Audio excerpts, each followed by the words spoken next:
Ahora van a ver quién soy yo, se dijo con su nuevo vozarrón de hombre, muchos años después de que viera por primera vez el transatlántico inmenso, sin luces y sin ruidos, que una noche pasó frente al pueblo como un gran palacio deshabitado, más largo que todo el pueblo y mucho más alto que la torre de su iglesia. Y siguió navegando en tinieblas hacia la ciudad colonial fortificada contra los bucaneros al otro lado de la bahía, con su amigo Puerto Negrero. Y el faro giratorio, cuyas lúgubres aspas de luz, cada 15 segundos, transfiguraban el pueblo en un campamento lunar de casas fosforescentes y calles de desiertos volcánicos. Y aunque él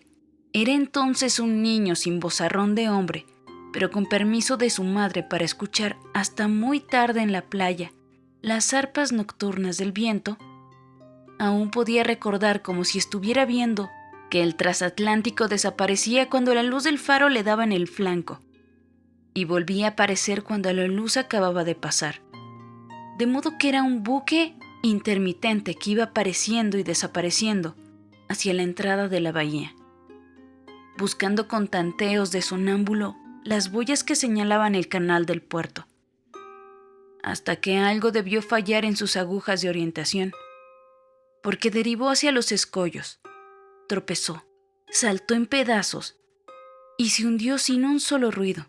aunque semejante encontronazo con los arrecifes era para producir un fragor de hierros y una explosión de máquinas que helaran el pavor a los dragones más dormidos, en la selva prehistórica que empezaba en las últimas calles de la ciudad y terminaba en el otro lado del mundo. Así que él mismo creyó que era un sueño, sobre todo el día siguiente, cuando vio el acuario radiante de la bahía, el desorden de colores de las barracas de los negros en las colinas del puerto, las goletas de los contrabandistas de las Guayanas, recibiendo su cargamento de loros inocentes, con el buche lleno de diamantes. Pensó, me dormí contando las estrellas y soñé ese barco enorme. Claro, quedó tan convencido que no se lo contó a nadie, ni volvió a acordarse de la visión hasta la misma noche del marzo siguiente, cuando andaba buscando celajes de delfines en el mar, y lo que encontró fue el transatlántico ilusorio, sombrío, intermitente, con el mismo destino equivocado de la primera vez. Solo que él estaba entonces tan seguro de estar despierto que corrió a contárselo a su madre, y ella pasó 3 semanas gimiendo de desilusión, porque se te está pudriendo el seso de tanto andar al revés, durmiendo de día y aventurando de noche como la gente de mala vida. Y como tuvo que ir a la ciudad en esos días en busca de algo cómodo en que sentarse a pensar en el marido muerto, pues a su mecedor se le habían gastado las balanzas en 11 años de viudez, aprovechó la ocasión para pedirle al hombre del bote que se fuera por los arrecifes, de modo que el hijo pudiera ver lo que en efecto vio en la vidriería del mar. Los amores de las mantarrayas en primaveras de esponjas, los pastos rosados y las corvinas azules zambulléndose en los pozos de aguas más tiernas que había dentro de las aguas, y hasta las cabelleras errantes de los ahogados de algún naufragio colonial. Pero ni rastros de transatlánticos hundidos, ni que niño muerto. Y sin embargo, él siguió tan emperrado que su madre prometió acompañarlo en la vigilia del marzo próximo, seguro, sin saber que ya lo único seguro que había en su porvenir era una poltrona de los tiempos de Francis Drake, que compró en el remate de Turcos, en la cual se sentó a descansar aquella misma noche, suspirando. Mi pobre Holofernes, si vieras lo bien que se piensa de ti sobre estos forros de terciopelo y con estos brocados de calcafo de reina. Pero mientras más evocaba al marido muerto, más le borboritaba y se le volvía de chocolate la sangre en el corazón, como si en vez de estar sentada, estuviera corriendo, empapada de escalofríos y con la respiración llena de tierra, hasta que él volvió en la madrugada y la encontró muerta en la poltrona. todavía caliente pero ya medio podrida como los picados de culebra. Lo mismo que les ocurrió después a otras 4 señoras, antes de que tiraran en el mar la potrona asesina, muy lejos, donde no le hiciera mal a nadie, pues la habían usado tanto a través de los siglos que le había gastado la facultad de producir descanso.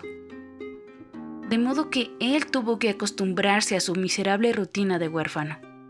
señalado por todos lados como el hijo de la viuda que llevó al pueblo el trono de la desgracia, viviendo no tanto de la caridad pública como del pescado que le robaba los botes, mientras la voz se le iba volviendo de bramante, y sin acordarse más de sus visiones de antaño, hasta otra noche de marzo, en que miró por casualidad hacia el mar. Y de pronto, madre mía, ahí está la descomunal ballena de amianto, la bestia berraca. «Vengan a verlo», gritaba enloquecido. «Vengan a verlo», promoviendo tal alboroto de ladridos de perros y pánicos de mujer, que hasta los hombres más viejos se acordaron de los espantos de sus bisabuelos y se metieron debajo de la cama creyendo que había vuelto William Dampier. Pero los que echaron a la calle no se tomaron el trabajo de ver el aparato inverosímil, que en aquel instante volvía a perder el oriente y se desbarataba en el desastre anual, sino que lo contramataron a golpes y lo dejaron tan mal torcido que entonces fue cuando él se dijo, babeando de rabia: «Ahora van a ver quién soy yo».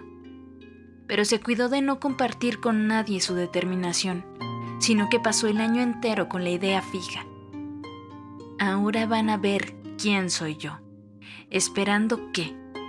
fuera otra vez la víspera de las apariciones para hacer lo que hizo. Ya está,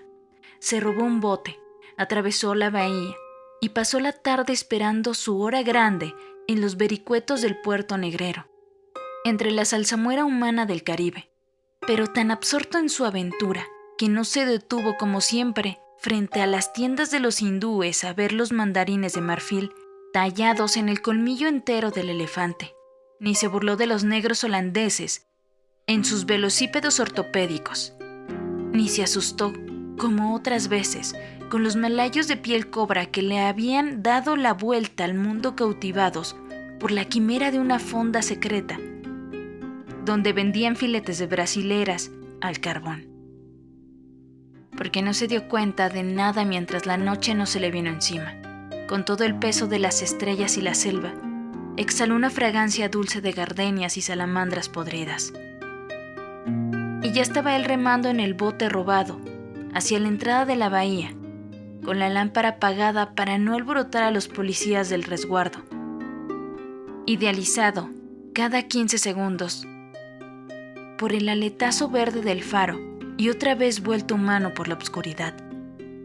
sabiendo que andaba cerca de las boyas que señalaban el canal del puerto, no solo porque viera cada vez más intenso su fulgor opresivo, sino porque la respiración del agua se iba volviendo triste. Y así,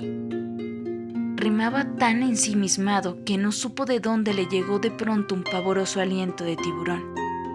ni por qué la noche se hizo densa como si las estrellas se hubieran muerto de repente. Y era que el transatlántico estaba allí con todo su tamaño inconcebible. Madre, más grande que cualquier otra cosa grande en el mundo, y más oscuro que cualquier otra cosa oscura de la tierra o del agua. 300,000 toneladas de olor de tiburón,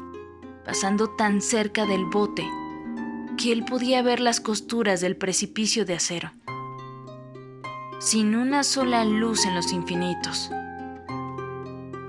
Ojos de buey, sin un suspiro en las máquinas, sin un alma, y llevando consigo su propio ámbito de silencio,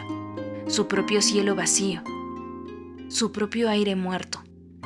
su tiempo parado, su mar errante en el que flotaba un mundo entero de animales ahogados. Y de pronto todo aquello desapareció con el lamparazo del faro, y por un instante volvió a ser el Caribe diáfano, la noche de marzo, el aire cotidiano de los pelícanos, de modo que él se quedó solo entre las boyas, sin saber qué hacer, preguntándose asombrado si de veras no estaría soñando despierto. No solo ahora, sino también las otras veces. Pero apenas acababa de preguntárselo, cuando un soplo de misterio fue apagando las boyas desde la primera hasta la última. Así que cuando pasó la claridad del faro, el transatlántico volvió a aparecer, y ya tenía las brújulas extraviadas, acaso sin saber siquiera en qué lugar del mar Océana se encontraba,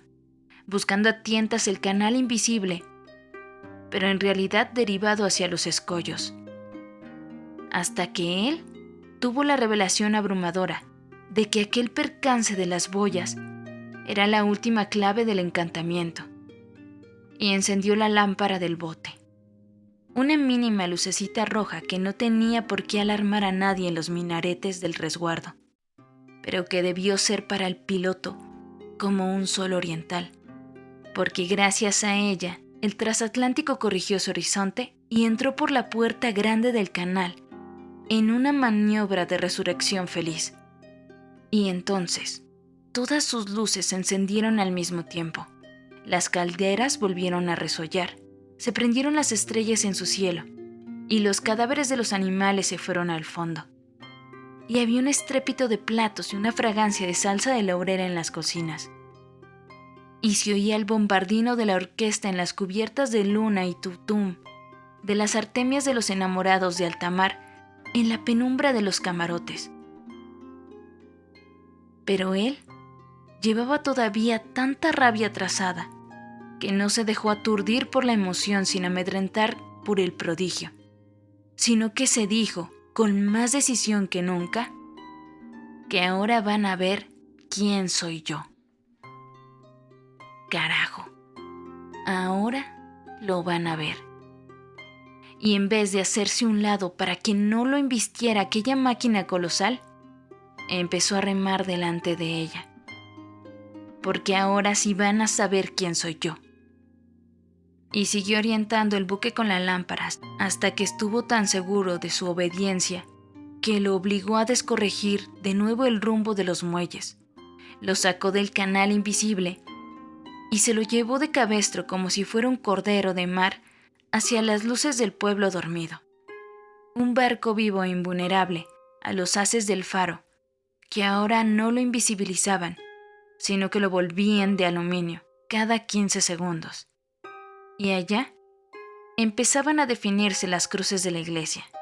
la miseria de las casas, la ilusión, y todavía el transatlántico iba detrás de él, siguiéndolo con todo lo que llevaba dentro.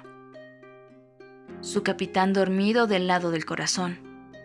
los toros de Lidia en la nieve de sus despensas, el enfermo solitario en su hospital, el agua huérfana de sus cisternas, el piloto irredento que debió confundir los farallones con los muelles porque en aquel instante